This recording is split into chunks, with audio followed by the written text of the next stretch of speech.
오늘은 어린이 주일입니다. 여러분에게 자녀가 장성하였든 아니면 어린 아이를 아직 두지 않고 있든 또 아직 결혼을 안 했든 간에 여러분의 삶을 통해서 흘러넘치는 하나님의 복이 여러분에게서 흘러가서 여러분의 다음 세대들에게 하나님께서 복 주시기를 주님의 이름으로 축원합니다. 비록 전쟁의 흉흉한 소식들이 간간히 들려오기는 하지만 우리는 5월 첫 주 황금 연휴라는 것을 맞았습니다. 그래서 이 황금 연휴를 맞아서 200만 명이 해외여행을 나간다, 또 연휴를 통해서 많은 사람들이 여러 곳으로 여행을 간다 하는 소식들을 우리는 참 많이 들었고 또 우리도 그렇게 쉼의 시간을 보냈습니다. 그 가운데 끼어있던 어린이날, 우리는 어린아이들에게 수많은 선물들을 하면서 이 어린이날을 풍족하게 보냈을 것입니다. 이렇게 사랑을 받고 풍족한 선물을 받으면서 그렇게 보냈던 우리 한국의 어린이들과는 달리 생사의 갈림길에 서 있는 어린아이들도 있습니다. 지난 2011년부터 시작된 시리아 내전의 가장 큰 피해자는 바로 어린이들이었습니다.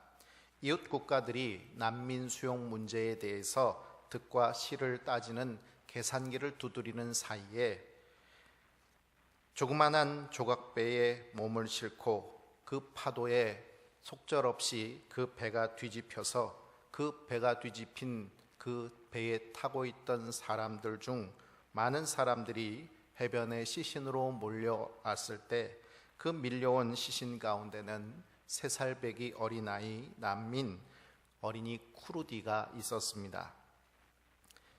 어린아이들의 사상자는 매년 이렇게 증가하고 있는 추세이지만 그러나 시리아 내전도 또 난민의 문제도 쉽게 해결이 될 것 같지 않습니다. 어린이들이 가장 안전해야 될 학교조차도 무장 세력에 의해서 공격을 받은 사건이 밝혀진 것만 해도 80여 건이나 된다고 하니 그들에게 안전한 곳이라고는 그 어느 곳에도 없구나 하는 것을 알 수가 있습니다. 잃어버린 세대라고 불리는 시리아의 난민 어린이는 총 560만 명, 지금도 가족과 고향을 잃고 떠들며 고통받고 있는 현실입니다. 돌아보면 고통받고 있는 어린아이들은 그저 시리아의 내전으로 인해서 이곳저곳으로 떠돌아다니는 난민 어린이들만 있는 것이 아닙니다. 기아와 질병에 방치되어 있는 아프리카의 아이들, 그리고 어린이 때부터 노예처럼 매춘 시장으로 팔려 나오는 캄보디아의 어린이 등 우리가 보기 괴로워서 눈 감고 있어서 그렇지 세계 곳곳에는 어른들의 탐욕과 미움 때문에 이유도 모르고 고통받는 어린이들이 너무 많습니다.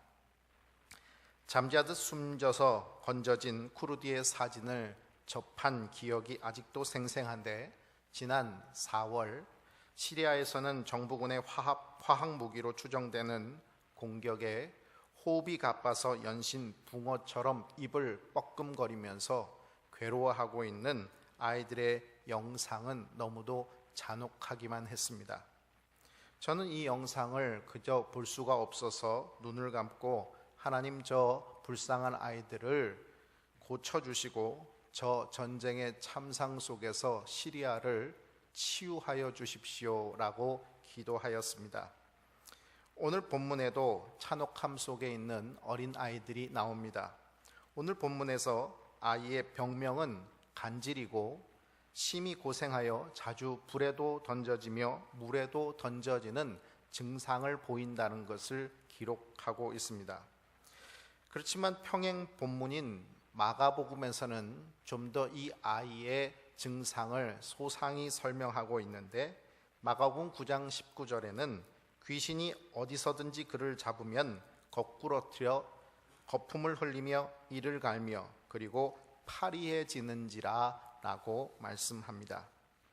마치 시리아의 화학 무기 폭격을 받은 아이들의 모습이 이와 같지 않은가 하는 생각을 할 정도입니다.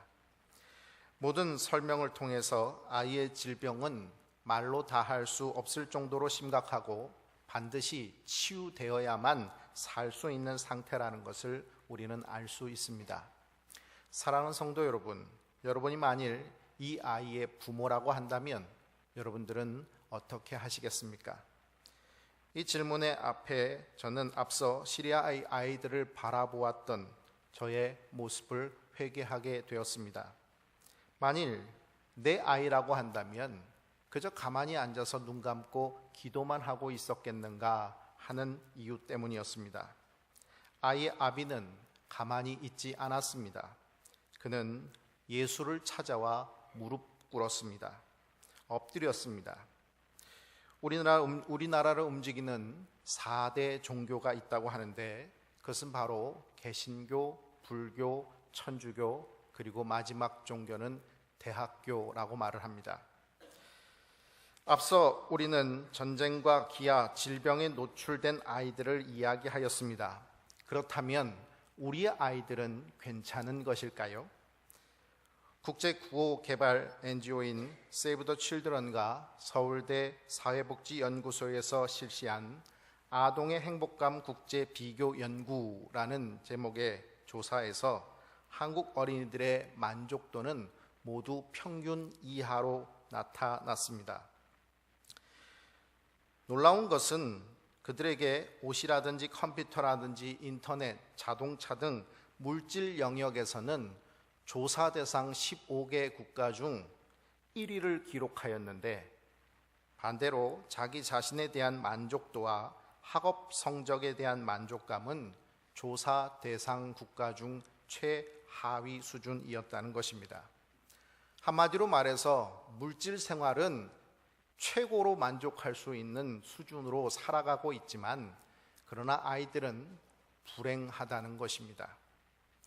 어릴 적부터 입시교육과 무한 경쟁 체제 속에서 그저 물질이 최고라고 생각하는 부모들의 교육 속에, 사회의 분위기 속에 아이들은 자라가면서 그들은 무엇보다도 이 우리 한국의 역사 속에서 가장 풍요로운 세대를 보내고 있지만 그러나 그들은 행복하지 못하다는 것입니다. 그들의 내면은 병들어가고 있다는 사실입니다. 또한 이렇게 질병 속으로 내모는 존재들은 바로 그들의 부모고 그들의 선배들인 이 사회의 어른들이라는 말입니다. 아이의 아비는 지푸라기라도 잡고 싶은 심정이었을 것입니다. 아이의 고통을 덜어주고 아이를 살릴 수 있기만 하다면 무엇이라도 할 수 있다고 생각했을 것입니다. 그런데 여기서 중요한 것 2가지가 있습니다. 그 첫째는 아이가 주님을 만났다는 것이요, 둘째는 아비가 아이를 예수님께로 인도했다는 사실입니다. 먼저 우리는 아이 아비가 예수님을 만났을 때 무엇라고 말을 시작하고 있는지를 주목해 보아야 합니다. 아이의 아버지의 첫 말은 무엇입니까? 그 첫 마디 말은 주여 내 아들을 불쌍히 여기소서라는 고백입니다. 평행 목목인 마가복음에서는 이 주님, 예수님을 부르는 호칭을 선생님이라고 기록하고 있습니다. 그런데 마태복음에는 주여라고 고백하고 있다는 점을 우리는 주목해 보아야 합니다. 마태는 이 사건을 기록하면서 왜 주여라고 기록하고 있는 것일까요? 무엇을 우리에게 전하고 싶은 것일까요? 마태는 이전 본문에서 변화산에서 영광된 모습으로 변형되신 예수님의 모습을 묘사하고 있습니다. 그리고 바로 그 변화산에서 예수님께서 영광된 모습으로 변형되어 있는 그 시각, 아이의 아버지가 남아있는 산 아래에 있는 제자들, 예수님의 제자들을 찾아왔고 병을 고쳐달라고 했지만 고쳐지지 못하는 그런 현실을 이야기하고 있습니다. 한마디로 말해서 한쪽에서는 예수님의 변형된 영광된 모습을 이야기한다면 동시간대에 이 땅에서는 고통 속에 방치되고 있는 아이의 현실을 대비하고 아무것도 할 수 없는 인간적인 현실을 대비하고 있다는 것입니다. 그래서 예수님께서 변형된 이 변화산에서 예수님이 머무신 것이 아니라 그곳에서 내려오셨고 아이와 함께 하셨다는 사실을 우리는 성경 속에서 바라보아야 합니다. 그런데 아비는 예수님을 만나고 나서 꿇어 엎드려서 이렇게 말을 합니다. 우리 16절 말씀 같이 봉독합니다. 내가 주의 제자들에게 데리고 왔으나 능히 고치지 못하더이다. 예수님의 제자들은 아비의 요청에 자신 있게 응했을 것입니다. 왜냐하면 지금은 예수님을 만나서 처음 초창기가 되는 때가 아니라 바로 예수님의 공생의 3년이 거의 마무리되는 시기였기 때문입니다. 그들은 모든 것을 버려두고 예수님을 따랐고, 그리고 예수님께서 가르쳐 주시는 말씀을 매일매일 배웠습니다. 그리고 예수님께서 행하신 수많은 이적들을 매일매일 목격했습니다. 그러기에 그 가르침과 그 경험들이 이 제자들에게는 자부심이요 자신감으로 다가왔을 것입니다. 따라서 제자들은 고쳐달라 하는 말에 우리가 저 정도는 고칠 수 있지 않겠는가 하는 생각에 다가갑니다. 그런데 이 예수님의 제자라는 사람들이 아무리 노력해도 아무것도 할 수 없는 무기력한 현실 속에서 아이의 아비가 보일 수 있는 반응은 어떤 반응이라고 생각하십니까? 용하다고 해서 찾아왔는데 예수님의 제자들의 모습을 보니 예수라고 해도 아무런 소용이 없겠구나, 실망이고 포기, 바로 그것이 아비가 보일 수 있는 예상되는 반응일 것입니다. 그런데 우리가 예상하는 바와는 전혀 다른 반응을 보이고 있습니다. 실패한 제자들의 스승 앞에 그는 꿇어 엎드리고 바로 그분을 주님이라고 부르고 있다는 사실입니다. 주여, 내 아들을 불쌍히 여기소서. 이 말은 그저 지푸라기라도 잡는 심정 속에서 제자들이 안 되니 예수라도 이 아이를 고쳐달라는 의미가 아닙니다. 제자들은 고치지 못했지만 생명의 주인 되시는 주님께서는 분명히 이 아이를 고쳐주실 수 있을 줄 믿습니다 라는 고백인 것입니다. 마가복음에서는 사실 무엇을 하실 수 있거든 이라고 이야기하다가 믿는 자에게는 능치 못할 일이 없느니라 라는 책망을 받는 모습이 있습니다. 그러자 아이의 아비는 내가 믿나이다, 나의 믿음 없는 것을 도와주소서라고 기록하고 있어서 이 아비가 믿음이 부족한 존재라는 것을 이야기하고 있습니다. 그런데 마태복음에는 그 모든 이야기를 다 빼놓고 있습니다. 그리고 선생님이라고 부르던 이 아이의 아버지의 고백을 주님, 내 아들을 불쌍히 여기소서라고 고백하고 있는 모습으로 묘사하고 있다는 사실입니다.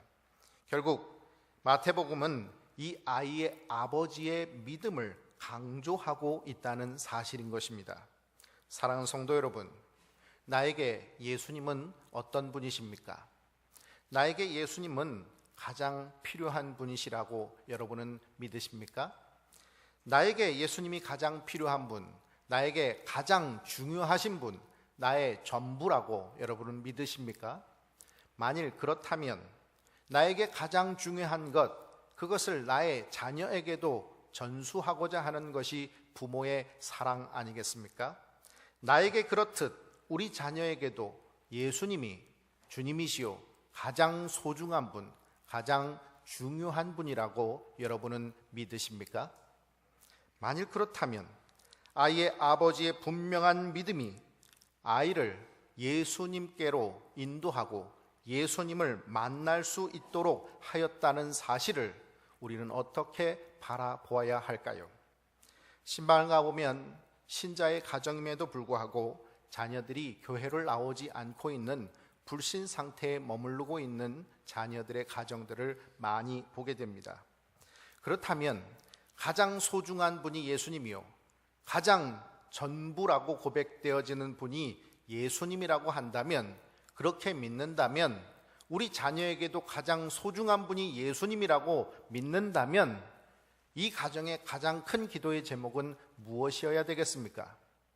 그것은 바로 그 자녀가 예수님께로 나올 수 있도록, 예수 만나게 해 주십시오라는 기도 제목 외에 다른 그 어떤 것도 가장 중요한 기도의 제목일 수 없을 것입니다. 그런데 신방 기도 제목 가운데 그 자녀를 위한 기도는 빠져 있는 경우들이 다반사입니다.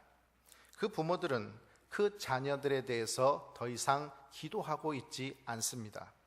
왜 그럴까요?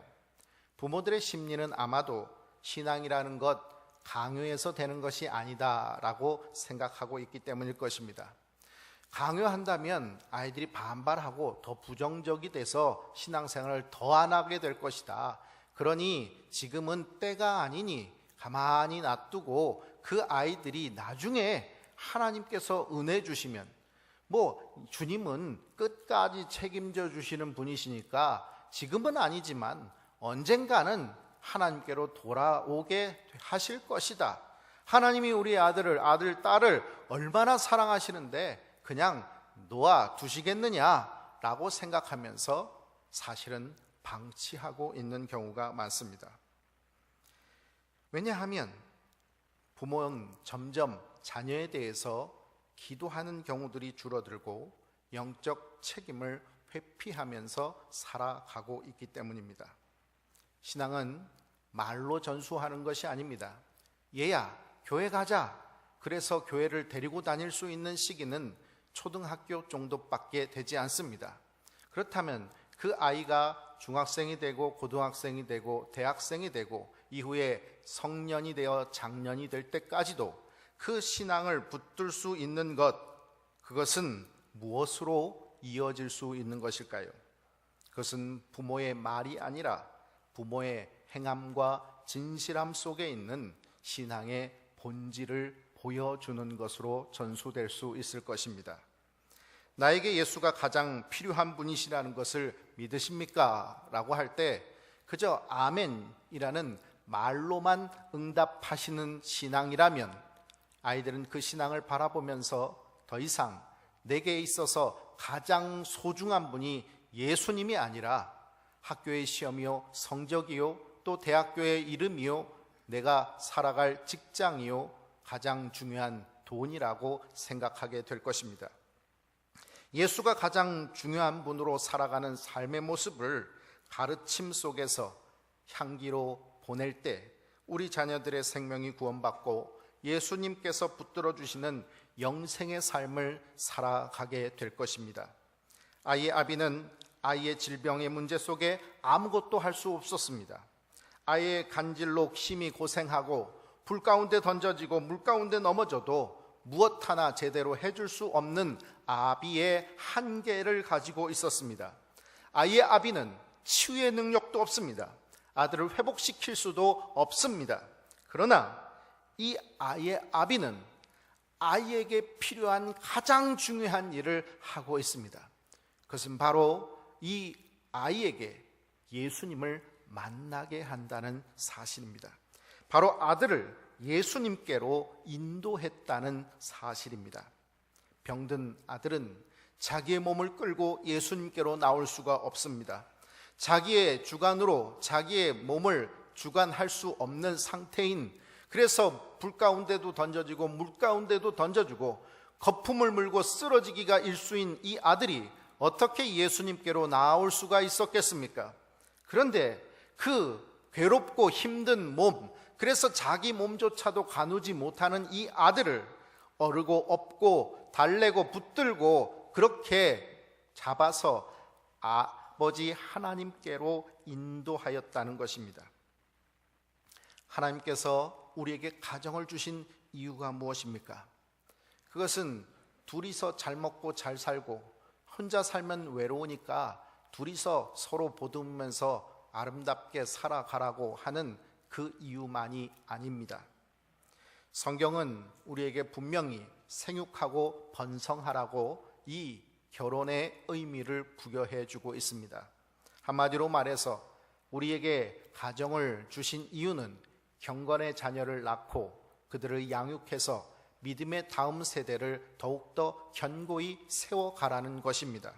이것이 바로 우리가 예수를 믿는 목적이요, 또 우리가 예수를 믿음으로 말미암아 우리 삶 속에서 살아가야 될 모습인 것입니다. 우리의 자녀들이 하나님의 일꾼 되게 하기 위해 우리에게 가장 소중한 것, 그것은 바로 아비는 영적인 가장이 되고 어머니는 지혜롭고 현숙한 여인이 되어서 그저 말로만이 아닌 삶으로 그 아이들에게 신앙으로 물들이는 삶을 살아야 한다는 것입니다. 각 가정마다 부모는 자녀를 위해서 기도하게 될 것입니다. 그 기도의 제목 가운데 여러분은 어떤 기도의 제목들을 가지고 계십니까? 저는 저희 자녀들을 위해서 기도할 때마다 기도의 첫머리에 기도하는 제목들이 있습니다. 그것은 아이가 태어나기 전부터 지금까지도 쉬지 않고 기도하는 제목인데, 그것은 바로 아비가 미련하여서 자녀에게 하나님 뜻 아닌 것을 강요한다고 해도 아이가 지혜로워서 하나님 뜻대로만 순종하게 하시옵소서라는 기도입니다. 저는 목사이지만 신앙의 선배이지만 그 아이들에게 모범을 보여야 되는 사람이지만 그러나 부족한 죄인일 뿐입니다. 그러기에 때로는 아이에게 가장 소중한 분이 예수님이라는 것을 보여주지 못하고 그저 들려줄 뿐, 실상은 그것이 아닌 것을 아이들에게 강요할 때가 많이 있습니다. 신앙이 중요하다 말하면서도 성적을 이야기할 때가 많았고, 사랑해야 된다고 말하면서도 미움의 말들을 해줄 때가 참 많았습니다. 그렇게 하면서 이 아이가 하나님의 자녀로 아름답게 자라기만을 바란다면 그것은 사실 어불성설일 것입니다. 그래서 저는 아비가 미련하여서 자녀에게 하나님 뜻 아닌 것을 강요하여도 자녀가 지혜로워서 하나님 뜻대로만 순종하게 하소서라는 기도를 드리고 있는 것입니다. 그렇게 기도하면 내가 미움의 말을 해도 아이는 하나님의 사랑의 언어를 들을 것이요, 내가 아이들에게 부족해도 하나님 아버지께서 그 부족함을 다 채워주셔서 모든 것을 공급해 주실 것이라고 믿고 있기 때문입니다. 그러나 여러분, 이렇게 기도한다고만 해서 자녀에 대한 책임을 다하고 있다라고 말할 수 있을까요? 그 책임을 면할 수 있는 것일까요? 유치부, 아동부의 아이들을 보면서 저는 이런 생각을 할 때가 많습니다. 사실 우리 교회는 지리적으로 멀리 떨어진 성도들이 많은 교회입니다. 도심 한복판에 있는 교회이기에 우리 교회의 성도들의 분포를 보면 이 교회 근처에서 생활하시는 교우들은 한 30% 정도밖에 되지 않고, 대부분 인천이나 일산이나 분당 같은 1시간 거리 이상 되는 먼 거리에서 아이들을 아침마다 깨워서 데리고 오는 부모들이 훨씬 더 많은 교회입니다. 사실 30%가 이 근처에 생활을 하고 있다라고 말하지만 그들은 이미 자녀들을 거의 다 키우고 장성하여서 결혼까지 다 하고, 그래서 이제는 부부만 살고 있는 경우들이 대다수이고, 자녀를 데리고 오는 부모들의 거의 90% 이상은 이 교회 근처에서 생활하는 사람들이 아무도 없는 현실입니다. 그렇다면 여러분, 이 멀리서 오는 교회의 특성상 그 아이들을 부모가 데리고 오지 않으면, 차에 태워서 깨워서 차에 태워서 교회로 데려오지 않으면 아이들은 혼자 올 수가 없습니다. 부모가 데려오지 않는다면 아이들은 주일 예배를 드릴 수 없는 현실이라는 것입니다.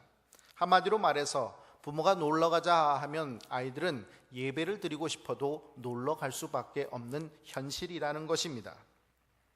아비는 병 잘 고치는 의사를 찾아갈 수도 있었을 것입니다. 용하다는 점쟁이에게 아들을 인도할 수도 있었을 것입니다. 그러나 아이의 아비는 예수님께로, 주님께로 인도하였습니다.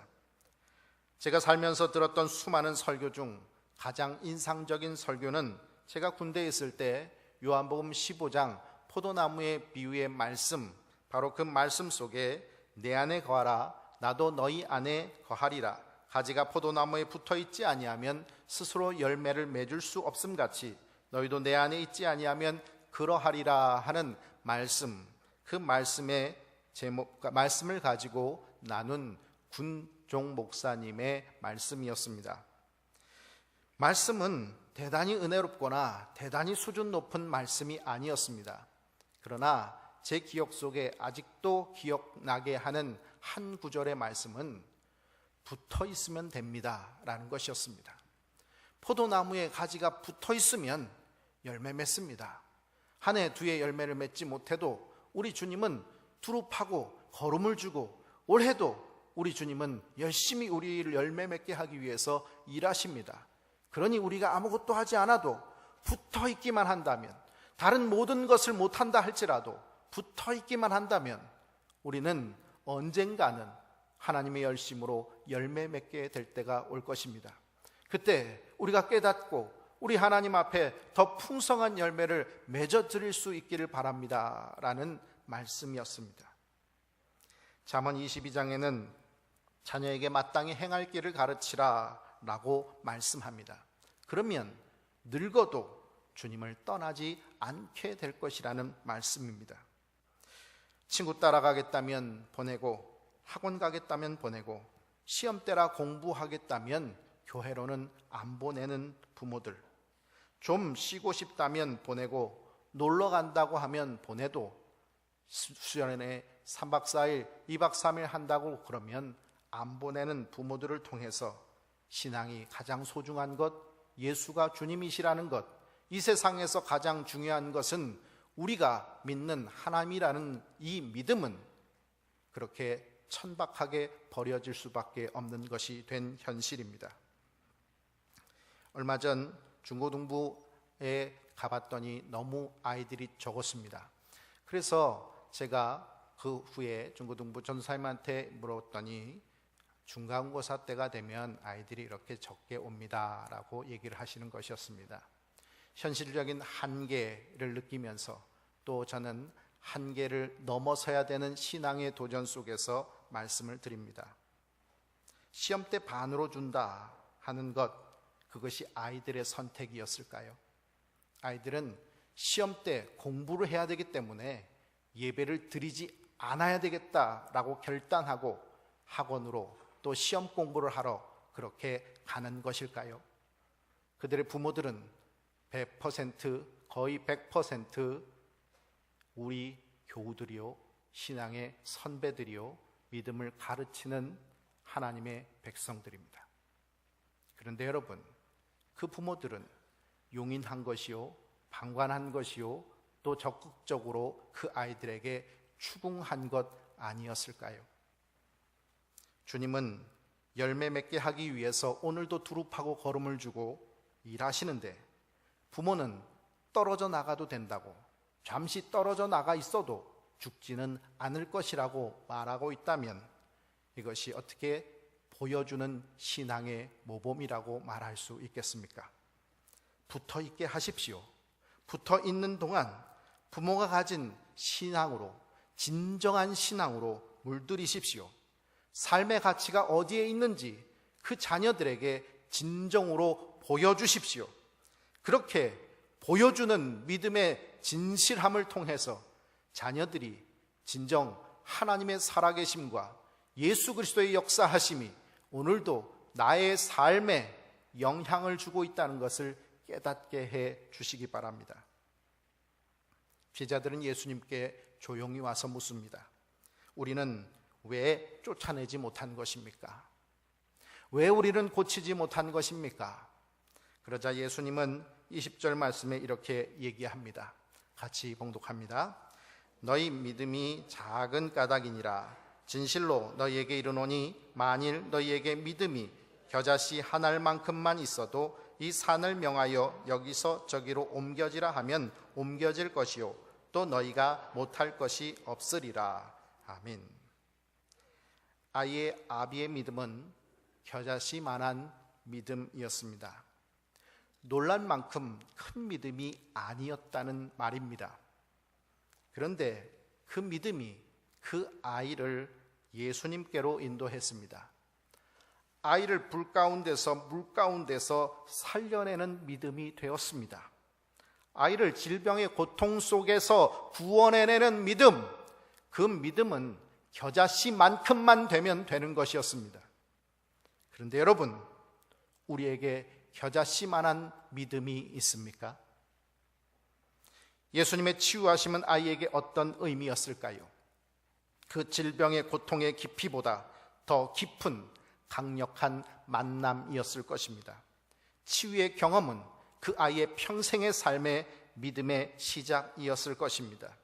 그리고 그 겨자씨만한 부모의 믿음은 그 자녀의 내면 속으로 들어와서 그 아이가 먹고 자라고 풍성해지는, 겨자씨가 1mm도 안 되는 그 조그만한 겨자씨가 1m, 2m의 큰 나무가 되어서 새들이 깃들 수 있게 되는 것처럼, 이 작은 어린아이의, 아무것도 할 수 없는 어린아이의 내면 속에 아버지의 겨자씨만한 믿음은 분명히 그 아이의 양분이 되고 그 아이가 자라나는 믿음의 영적 거목으로 자라가는데 가장 중요한 자원이 됐을 것입니다.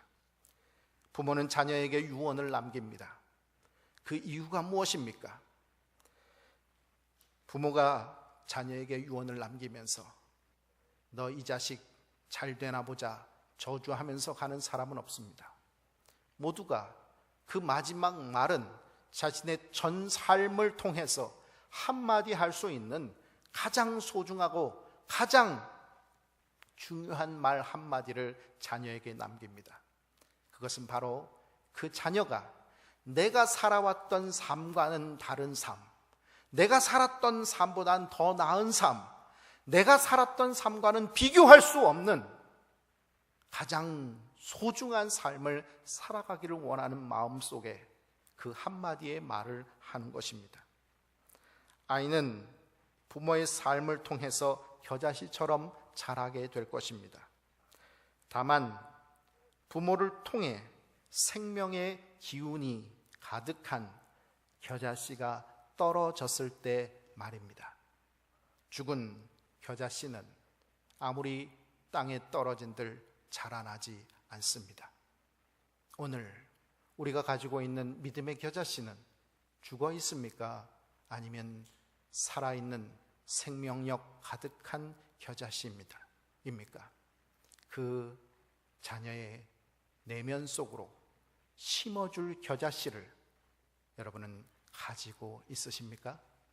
우리 믿음의 다음 세대가 이 풍성한 생명력 가득한 겨자씨가 그 영적 내면에 하나님의 땅에 뿌려져서 30배, 60배, 100배의 열매를 맺는 믿음의 역사 가득한 풍요로운 삼각교회의 가정들, 교회의 다음 세가 되기를 주님의 이름으로 축원합니다. 기도하겠습니다. 아버지 하나님, 부끄럽고 부끄러운 우리의 모습 속에서 회개하며 주의 말씀을 두렵고 떨리는 마음으로 접합니다. 아버지 하나님 앞에 얼굴을 들 수 없을 만큼 그 자녀들에게 하나님의 복음을 전하지 못하고 하나님의 사랑을 증거하지 못했으며 하나님 아버지의 말씀으로 양육하지 못했음에도 오늘 우리는 천연덕스럽게 예수가 가장 소중한 분이요 나의 자녀에게도 예수가 가장 중요한 분임을 가르칠 것이라고, 그렇게 되어야 한다고 믿고 있다고 생각하고 있다는 사실입니다. 주님, 아버지 하나님, 우리를 불쌍히 여겨주셔서 먼저 우리가 예수를 바로 믿을 수 있게 하여 주시고 우리의 신앙의 생활 속에서 바로 믿는 신앙의 형태들이 나타날 수 있게 하여 주시옵소서. 말로는 아멘 하지만 삶으로는 그 아멘과는 전혀 반대의 길을 걸어가고 있으며, 사랑하자 말하며 속으로는 미워하고, 함께 모였을 때는 성도의 교제가 소중하다 말하지만 그러나 나 홀로 있을 때는 그 누구도 사랑하지 못하고 살아가고 있는, 분열을 획책하며 살고 있는 우리들의 죄악들을 주님 용서하시고 이제 온전히 나의 삶을 예수의 사랑으로 주의 복음으로 물들여 감으로 말미암아 나와 함께 삶을 살아가는 우리의 자녀들이 예수 그리스도의 복음으로 물들고 예수 그리스도의 사랑으로 물들어갈 수 있게 하여 주시옵소서. 나는 이미 다 자랐지만 그러나 하나님께서는 나를 포기하지 않으시고 내 내면의 깊이와 넓이와 높이를 더하시고 주님께 붙어 있어서 더 풍성한 열매를 맺게 해 주시는 분이신 줄 믿습니다. 우리 자녀가 내가 맺는 열매보다 30배, 60배, 100배의 열매를 맺기를 원합니다. 내가 다니는 지금의 삼각교회보다 우리의 믿음의 다음 세대들이 세워가는 삼각교회는 우리 주님의 더 큰 기쁨이 되고 더 큰 열매를 맺고 더 큰 구원의 방주가 될 수 있기를 소원합니다.